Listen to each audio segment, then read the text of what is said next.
Today on the sofa, Catherine and I are joined by Martha Lawton. So, hi there, Martha. How are you? Hey, Martha. fine. How are you guys? Oh, we're good. Look, thank you so much for joining us. So, I know that Catherine and Emily have been singing your praises to me for a while. So, we feel it's like a bit cool that we've got you to come on the Women Money Cafe podcast.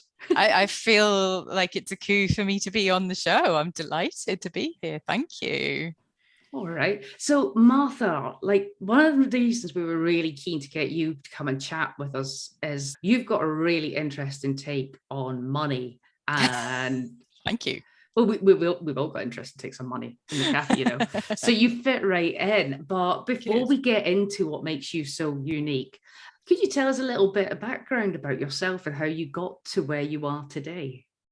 Sure. So I started off working in financial advice a long time ago, got to a point where I was just beginning to advise and realized it just kind of wasn't really for me.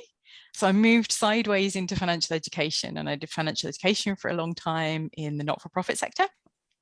And what I learned was that people cannot absorb practical and technical information about money until they've dealt with their emotions and their feelings about it. Once you actually allow people some space to talk about how they think and feel about money, then they can actually start to absorb whatever actual technical information you want to convey to them.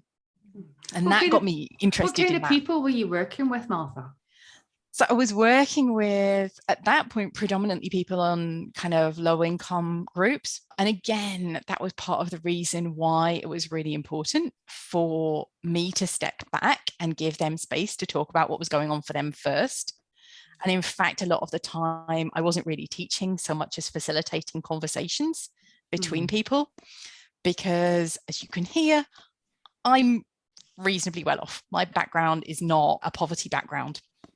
And so I could very easily come across as really patronizing and really as if I'm talking down to people if I try and preach or teach too much. So what I would always try and do is have a facilitated conversation where the learners in my group would teach each other as much as possible, and I would only chime in when I had something important to add that was missing from the conversation. And that way we got real learning going on, because as much as possible, it was about sharing and building confidence and knowledge within the group.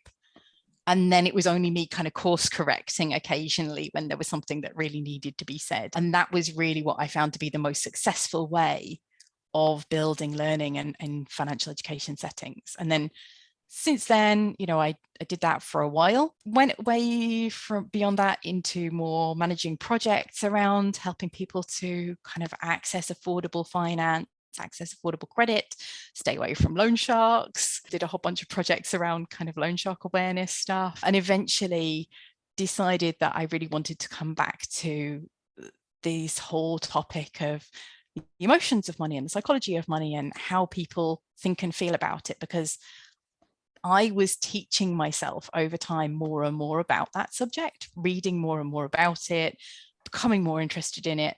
And that led me to, when I became self-employed a few years ago, deciding to train as a financial coach and also starting my podcast, which is called Squanderlust, and is all about the psychology of money and the emotions of money, and why do we think and feel the way we do about money, and what are those blocks that stop us from engaging with this topic properly and doing what we actually want to do and what we know is the right thing to do. And so that really was is, I guess, my history around this idea. Yeah. All right, so I love that. So you started off as an advisor, and there's nothing wrong with starting as an advisor. Many good people have. No. And I all kudos and respect to people who do that job.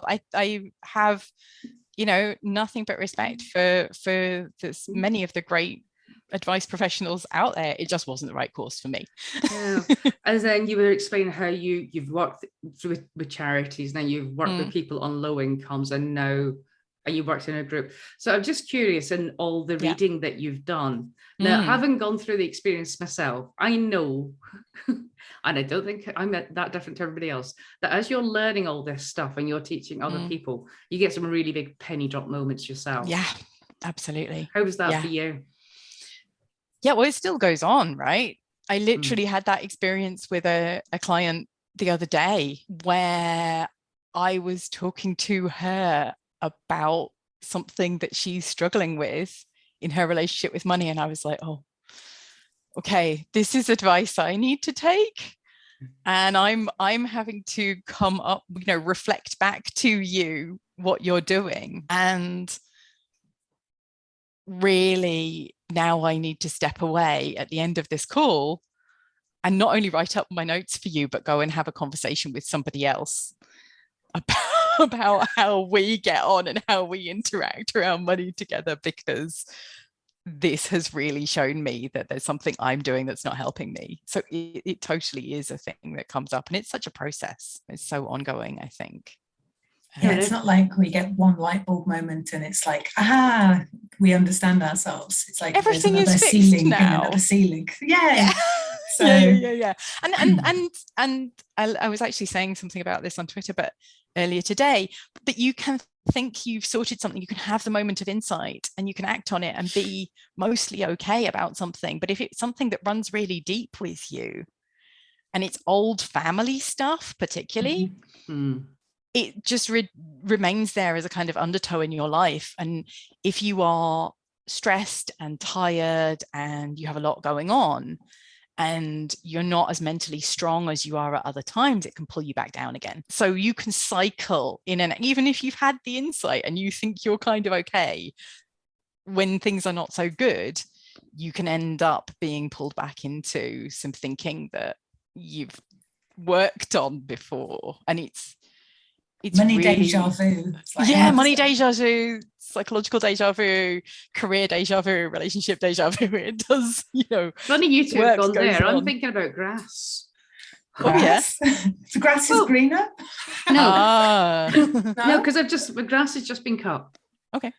And you have to keep, you have to keep cutting your grass. Now, I've got a good few months where I didn't have to do it into the grass. And I thought it was okay. And then I looked outside and I went, nope, it's time again. Yep. You have to keep brushing your teeth. You have to keep cutting the grass, and you have to keep. If only you could astroturf your money beliefs. Sorry. Your money wouldn't grow though, would it? Yeah. I love this metaphor. Oh, yes. Sorry, I've gone off on a tangent. No, but it's great. Well, there we go. I think the difference is it's the awareness, isn't it? That we hear it sooner or see it sooner, or it kind of resonates, and it's like, okay, here we go. And Julie and I are quite lucky. We've got can I say a co-coaching relationship? Is that right? Oh, you are my financial coach. Catherine is nice. But I think we still need that ongoing support and awareness, because like you said, those beliefs run really, really, really deep. They do. And they catch you from a different angle each flipping time. You nearly, there was an F coming out there, because Martha, I've just noticed on Martha's Twitter, she's put a poll out, Julie, as to whether she should have an explicit button on her podcast.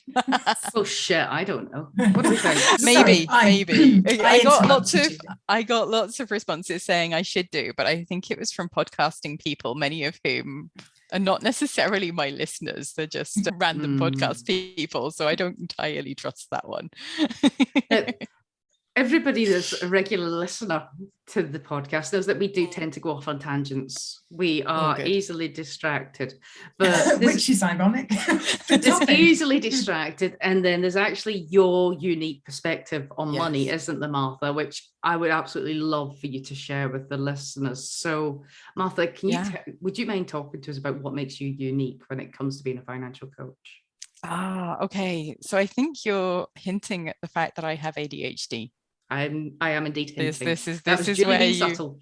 Yeah, excellent. I love it. Yes. So I have ADHD, attention deficit hyperactive disorder, which means that my brain is not like a typical brain and never has been through my life. And the impact of that has been massive throughout my whole life. And the impact of diagnosis, which I only had my diagnosis in January 2021. Right. So I'm 43. I was diagnosed at 42. That change of getting that diagnosis has been vast It's made a huge difference to me. And to explain why, I have to explain a bit about what ADHD actually is. A lot of people have a lot of misconceptions around it, don't really understand what it is. And generally there's this kind of weird stereotype. Like, I'm not, I think, the stereotype of what you would expect from a person with ADHD. Am I right?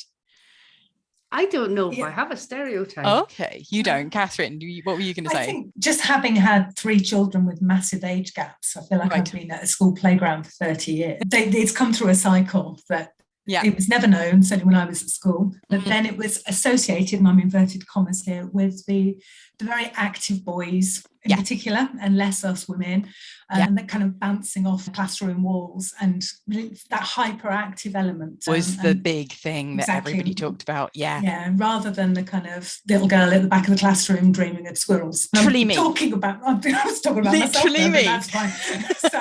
So was it squirrels? So I have a clear memory of being 10 years old, and I was supposed to be doing some boring bit of work at primary school. And I grew up in the countryside. I was looking out the window at the school playground behind, the sort of field behind, and I noticed that when squirrels run, they make this perfect sine wave, and that they can pause at any point on their run, and they still are in the shape. And so I was drawing these little diagrams of what squirrels look like as they run. I'm sorry, I think that's way cooler than whatever you were meant to be doing. Oh yeah, I was supposed to be doing maths. I mean, or something. It was really dull. You were kind of doing maths. Well, yeah, I kind of was. It was just much more advanced than. So I was literally at the back daydreaming about squirrels instead of doing my work at school. And you're right, the stereotype by and large of people with ADHD is a little boy bouncing off the walls, unable to focus on whatever it is the teacher is saying, being quite annoying, talking over everybody, physically very hyperactive, and just often quite loud as well, and bouncing from subject to subject, and a squirrel, and so on and so on.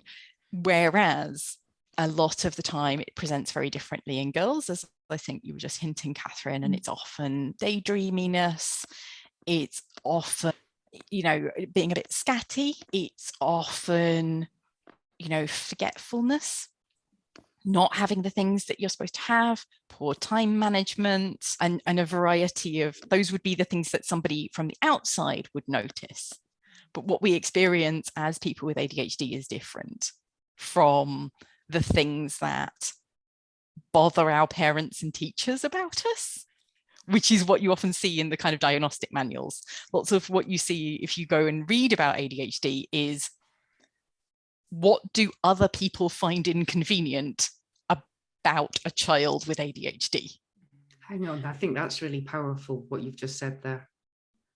Yeah. About the diagnostic system being about what the outside person can observe and finds troublesome. Yeah. And there's zero knowledge or awareness of what it's like to experience it internally. Yeah. So being a person with ADHD, that can be really difficult, and is part of what contributes, I think, to underdiagnosis, particularly amongst people who are not loud and hyperactive and so on, because we go under the radar because we're not annoying at school. We might be underachieving, but we're not being a problem. And that was me 100%. I was quiet, I was polite, I was hiding in the back of the classroom. I was shy, I was not popular, I was extremely nerdy, but I was also, massively outgoing giant extrovert nowadays. Okay, this is the me that I was when I was a toddler as well. So school was a nightmare, but as a toddler I was very, very outgoing, and that's really common, and I'll talk about why in a minute. I'm going to go off on a tangent because that's a very ADHD thing. You're in the right place, Martha. Absolutely. So it doesn't get recognized in girls, because especially, or in quieter boys as well, because we might be underperforming compared to our intellectual ability, and that's one of the key diagnostics, but we are not being a nuisance. And so that generally then results in a wave of people being missed. And as you were saying, Catherine, it wasn't picked up a lot back in the 1980s when I was at school, even into the 1990s. And so there's what's been called the lost generation of women, in particular women who were never diagnosed and who now are being diagnosed. Right now, there's a kind of big, almost like a ripple effect. As more of us get diagnosed, we sort of come on podcasts and talk about our experiences, and then other people relate to that, and they go off and seek diagnosis, and then they talk about how life-changing it is. And it's having this kind of big moment right now of a whole bunch of people it's been destigmatized, and so they're coming out because of the reduced stigma, but also because there's this awareness growing, and we are talking about what it's like to actually experience ADHD, as opposed to those diagnostic criteria, which is about externally, why is this person really frustrating? Okay, like that's really helpful. And I've made a little note here of that phrase, the lost generation. But I guess what I'm curious now then is, having lived all your life with a different internal landscape to other people, how did that then kind of play out with money for you? Okay, so ADHD could be renamed the bad with money disorder, right? It really could. Everything about ADHD is almost calculated to make managing money more difficult. So if I run through a few things, impulsivity, right? It's difficult for us to pause and think before we make decisions. Our brains tend to jump straight from stimulus response without the pause moment to consider whether this is a good idea. So impulsivity, we're talking impulse shopping, we're talking about trying to make decisions really quickly, going for the first solution in the event of there being a problem, all of those things. Not great for managing your money, right? I'm hearing, when you say first solution there, what I'm hearing is credit card. Could be, yeah. For me, I should give some background. My dad used to work in the city, and he was very keen on us being really educated around money. My mum is also incredibly frugal and thrifty. And so I was raised with an unholy terror of credit cards and debt in general. And so I did avoid actually getting into credit card trouble personally, but loads of people with ADHD get into credit card debt. It's really, really common for people to end up with that. But it could also be little things like, oh, I've got to buy some contents insurance. Ugh, my bank offers it. I'll just get that. And not pausing to shop around. All right. That's a really good example. Yeah. So I would edit that. Literally, I've just forgotten. I haven't forgotten. Going back to is it too much information? So the reason we're not shopping around, so is it I'm making a decision because there's no pause, or is it because the effort involved of having to contain and filter out all of the extra information is too much? Both. So there's an impulsivity thing, which is I just want this problem solved, and I'm going to go with a solution for it. But there is also, we have working memory issues. So people with ADHD, working memory is like the bit of your memory that holds the information you need right now to do whatever you're doing. So that might be the door code that you've got to enter to get into somebody's room, or it might be the 3 jobs I've got to do in the next 5 minutes, right? I've got to go pick up my keys from the other room. I've got to shine my shoes, and I've got to get that letter that I'm going to post before I leave the house, and then I'm going to go out, right? Those 3 things I would need to hold in my working memory in order to do that. And as an ADHDer, I probably only have the working memory space for one of those. So I can have the intention to do all 3, but my brain basically wipes 2 of them by the time I've done one of them. And okay, they're not Martha, there. This makes sense then, because we're separated, but I do have a husband and we're still friends. This is why his phone has constant alarms going off, hasn't it? Yeah, exactly. And my phone has constant alarms bring going our off. son back down to the house, and by the time he's arrived and he walks in, the alarm is going off on his phone, which is obviously to tell to bring Owen back. Yeah. Yep. Right. Yep. one of the key solutions for people with ADHD is to have huge numbers of alarms set, notifications for everything, every, constant lists. But even more than that, it means that things that are out of sight are out of mind. So because of those memory issues, anything that is not easily visible can vanish. We literally forget it exists. And that's not just a memory issue, it's a working memory issue. It's just broadly a memory issue. So again, I can make plans. I can have a spreadsheet with a whole bunch of stuff I'm going to do. I can have good intentions around managing my budget, plan this and do that, and I'm going to work it this way. The spreadsheet exists somewhere in the filing system of my computer. I can't see it. So after a few days, it doesn't exist to me anymore. I forget it exists. I'm not going to use it unless I have a notification in my calendar that comes around to me and says, hey, you need to update that spreadsheet. Oh, Martha, that's absolutely genius. Right. So I don't have ADHD, but I have PTSD. And so I have memory issues as well. So I will have systems for helping me do things, but then I forget where they are. Yes. So if you go and look in my Trello board history, there's a means of organizing my entire life there, but I forget that it's there. Yeah. But to have an alarm to remind me, I've got a thing for this and it'll be here, and you probably need it now. Oh my God, I'm writing that one down. You're so welcome.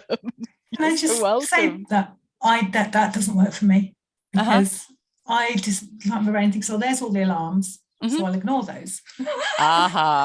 So if I've got things repeating in my calendar, then I sort of like they don't exist. So a repeating weekly task actually is as pointless as a non-existing task. Yeah. And I don't know. Really common too. Right. That's really common too, because after a little while, we start dismissing the alarm, and then it stops being noticeable to us anymore. It becomes invisible then. It becomes invisible. Yeah. Yeah. A few other things that we have going on for us. So there's the working memory issue. Memory is how we keep track of time, right? ADHDers, and also, by the way, people with PTSD as well, you might relate to this as well, struggle to we don't have any sense of time. We're honestly time blind. There are two types of ADHD time, the saying goes. The two types of ADHD time are now and not now. I wish that was originally mine, but it's such a great line, right? You could say there's now, not now, and the deadline, which exists at some intangible point in the future. But that'll be now later. yeah. Well, it's looming. It is the deadline, but we don't really have a good sense of how long there is until the deadline. It's a bit like the oncoming train is coming at you, but until it's right in front of your face, like, oh, that train. Yeah. So there's a couple of things that happen with this. One is if I have to do something at 5 o'clock, like come on the Women and Money podcast, and it's 4:30, I better not start doing anything else that I'm actually interested in, because I'm not going to make it here on time unless I have that, 1:45 alarm. You'll notice I actually turned up for this call about 3 minutes early. And it was because I'd got really bored of waiting. Julie, we confessed where we were. So I feel I need to meet you at home. Julie and I were in a different Zoom room. Like, we're in the wrong Zoom room. So you would have been by yourself if you'd arrived in it. So there's that. So we can end up in like a waiting mode, because if I start doing anything else, I'm not going to be there on time. I'm going to be late. Being late, perennially late, is an ADHD symptom. Missing deadlines is an ADHD symptom, right? Oh, and how many things in your money management do you need to hit deadlines for? How often, when managing your money, do you need to get a piece of paper in, submitted for a particular time period, a claim, a refund request, send something back from your online shopping before the deadline for that expires? It's the thing that popped into my head when you were talking is when things are just invisible to you. I thought, well, most of money's invisible, isn't it? Most of the things that you need to do to organize your money, it's invisible. Yeah, it's all abstract, it's all intangible. And anything that is abstract and intangible is more difficult for people with ADHD. If we can make things physically tangible in front of us, it's a hugely easier. But yeah, anything we can't see, anything we can't touch, it is more challenging for us. And yeah, but like one of the things that can be really helpful for us then is to get things out of our brain and put them onto post-it notes and tangible things in front of us. It's why cash diets are often really useful for people with ADHD. So for those people who struggle with, overspending, taking your allowance for your discretionary spending out in cash and only spending the cash is often it's sometimes referred to as a cash diet, often a really helpful thing for people with ADHD, because you can literally count the notes going down. But in the post-COVID world, we're mostly not doing that anymore. Cash is not as acceptable in many places. And actually, if you wander around with a big wad of cash, you look like a gangster. People, think you're possibly a little bit dodge if you carry too much cash. We've had swearing, now we've got drug dealers. It's just an average women in a money cafe episode. It is. But the cash thing is true. So and this is just because it's how I budget, that I say I've got £100, £200, and it's in my purse. Yeah. It's partly me being a little bit resistant. But I was in what I would call a relatively expensive woman's clothes shop, and I bring out my cash to buy the clothes, and she's checking all the notes, and suddenly I kind of became aware that this isn't the dumb thing anymore, and that no, I wasn't criminal, this was mine, it came from a bank account, I didn't just rob some old lady. So it's even harder when what you want to do to support you is in a little bit of, I can't think of the word, I didn't want to say is then stigmatized, because now not only are you trying to do something with the support you need, but now you also stand out trying to do that. Can I ask one question? And I was really interested in what you said. You were diagnosed January 2021. What prompted you to go down that route of am I, aren't I? So initially it was my husband. He met a friend of his girlfriend, and she talked about getting diagnosed, and she was talking about having the issues that I'd been having, things about difficulty sustaining motivation towards a goal, ending up procrastinating, impulsivity, difficulty with time management, difficulty with planning, all of these other things that I struggled with often. Emotional dysregulation, which is one of the big ones. People with ADHD, this is very little known, but people with ADHD are often really hypersensitive. So we have the appropriate emotion for the situation, but it's way too near the surface. It's way too big. So that all of that stuff, she experienced, she got diagnosed, she got treated, and she found that made a huge difference for her. And he came back and said to me, I've just met this person, and she was talking about having ADHD. Perhaps you do too. And I won't go into the kind of long how that went. how that went. Well, so seeking diagnosis is a long process. Eventually, I ended up paying to go private because I'm self-employed, and it was such a long process that I realized that I was losing days of working time because I couldn't focus because of my ADHD. Okay. And the simple maths was, I will earn much more than the cost of getting diagnosed very quickly if I just get diagnosed and get treated. And here's the thing. For people who respond to medication, it's something like 55 to 60% of people with ADHD respond to medication, to the point that they end up with a normal functioning brain. And I wouldn't say that I'm quite at what we call neurotypical. I'm not quite at a typical brain with my medication, but I'm so much better. I take a modern version of Ritalin. So it's a stimulant drug.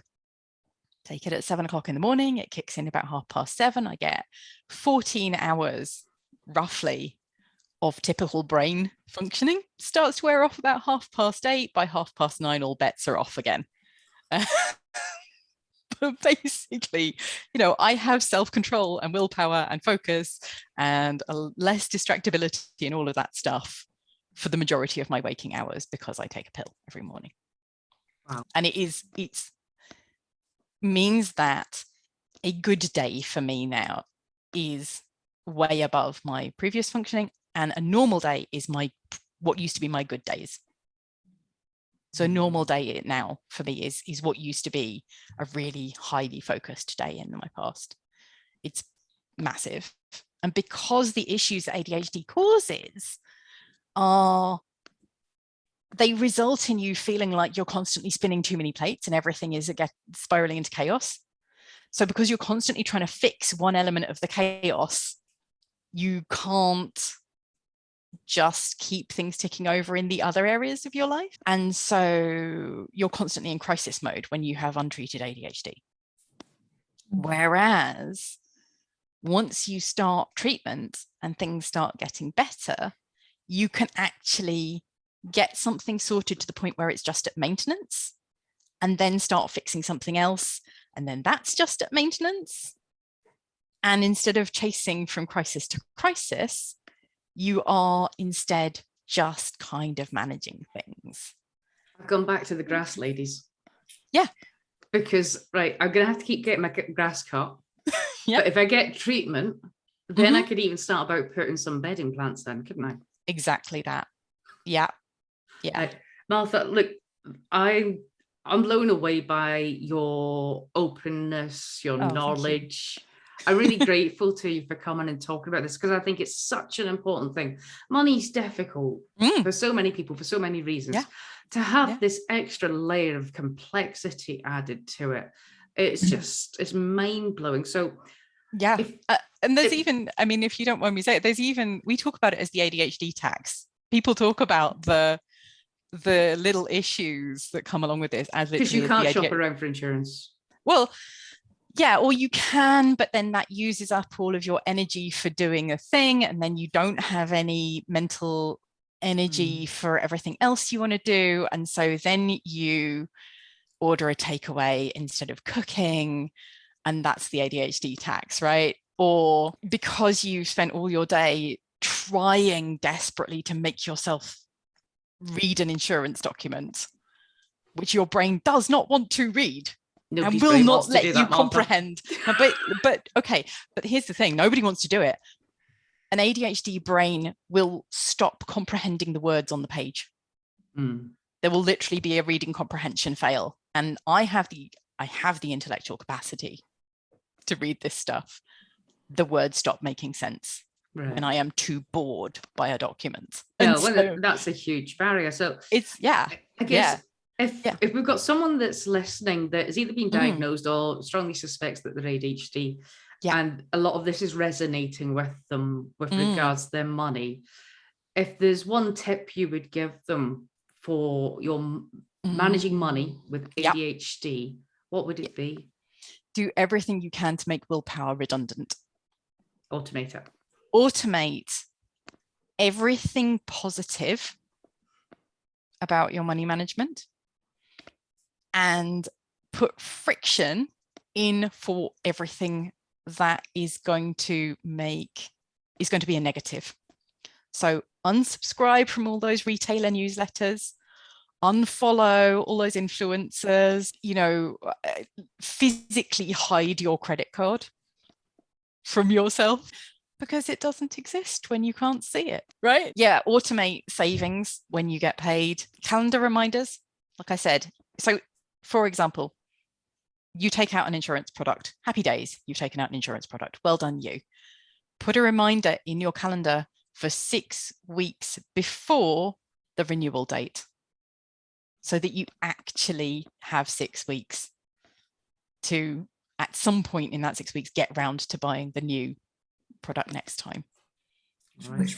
And if on a similar theme, someone was still working either as a financial advisor, coach, or in our industry, what can they look out for in terms of the person they might be trying to advise, maybe struggling with, and in order to give them the extra support that they would require? So are you saying, what does an ADHD client look like? Yeah, if I was advising, what am I looking out for? What are you looking for? So somebody who's possibly perpetually late, who loses the paperwork quite a lot. So losing things all the time is, again, an ADHD thing, and that's ADHD tax. Guess what? I've lost a thing. I've got to buy a new thing. Somebody who does get things done, but it's right on the last minute, right at that deadline point. So, you're constantly having to chase them up until, suddenly at the last minute they get it done. And just sort of a bit of generalized scattiness a lot of the time.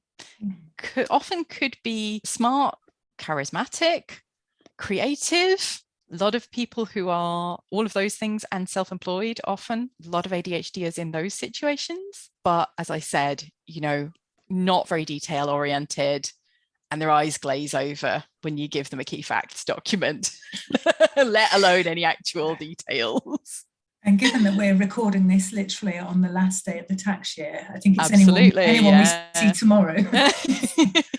Yeah.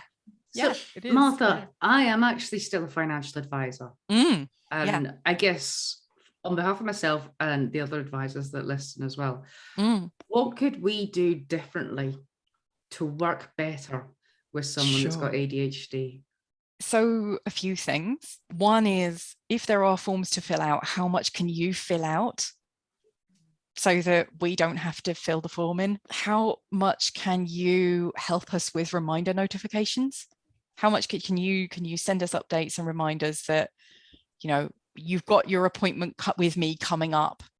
Please bring these specific things with you, so that we know what we actually have to bring with us. Highlighting important information so that stands out from within a block of text is really, really helpful for us. Literally, things that are a different color looks a little bit less professional, looks a bit crazy sometimes, but that can really help us to focus our attention on what's really, really important. What else can we do? Just have a conversation. What works for you? Right. What's the impact? What works for you? And actually, some false deadlines sometimes can be helpful. If we have to do a multi-stage process, give us just the first stage of that process and give us a date when you need it done by, rather than setting us a longer project. Right. One thing at a time. One thing at a time, and then get that back, and then give us something else to do and get that back, because we are not great at our own project management, which is hilarious because I've literally been a project manager. I'm Prince 2 qualified. I am capable of understanding all of the theory of project management. Can't do it. How's the implementation work out, Martha? The implementation is terrible until I got my drugs. I listened to the advice that you've given us there for advisors. I absolutely bloody love that. So thank you. But I'm thinking this is actually just good practice, isn't it? Surely? A lot of the time. Because the documents that we deal with, they're not page turners. No. So anything we can do to make information more accessible to everybody is going to be a good idea. This is a fundamental principle of inclusive design, that you design for the people with the most impairment and it benefits everybody between. So yeah, it does. It is helpful for all sorts of people. It will also be helpful for people with dyspraxia, which has a lot of overlap with ADHD as well. Be helpful a lot of the time for people with autism, many of whom have ADHD as well as their autism. So it is, it's broadly just a helpful thing to do. And as you said, you have PTSD, people with trauma symptoms, and that could be lots of people at any given time, particularly at the moment, will have some reduced what we call executive functioning, which is what goes wrong with ADHD. Cognitively, it's just not happening the way it usually does. Yeah, exactly. So people who are bereaved, people who've going through a divorce, those people will struggle with executive function, and that will mean that actually all of these things that you could do to support somebody with ADHD will also be relevant and useful for those people at that time as well. Well, that's been awesome, hasn't it, Catherine? Massively fascinating. I mean, I think the thing is there's so many tangents that we could go on, and I think it's certainly something that we need to explore a lot more, and there needs to be good, comfortable conversations about it, because we're just all varieties of of ourselves. And when you mentioned dyspraxia, I'm thinking of my youngest son, and it's very easy to kind of think actually that I need to do more to understand this, to support and help, and also maybe turn the light in on ourselves sometimes. So I think massively fascinating. Am I allowed to add on a totally different tangent? Yeah. Even though you have literally told us so many interesting facts about yourself, would you like to share an interesting fact about yourself? Share an interesting fact about myself that I've not covered yet. Okay, so one of the things about people with ADHD is we tend to have really diverse sets of interests. We get super interested in something, we hyper focus on it, we go really deep on it, and then after a while we get bored and we go on and do something else. So a past hyper focus of mine, one that lasted for about 7 years in my early 20s, was Japan and all things Japanese, which means I speak passable conversational Japanese. Get the flip out of here. Yeah, I say the Women and Money Cafe. The Women and Money Cafe. Oh, wow. I think you should also add like the explicit word, just to begin that foray into can I be explicit on the podcast in a different language. In a different, one of the difficulties with that is Japanese doesn't really have many swear words. No. There's a gap in the market. Yeah, there's not many swear words in Japanese. Yeah. I love Julie's response. There's a gap in them. Have you just sworn to all our listeners in Japanese? No, I absolutely haven't. No, I wouldn't. All right.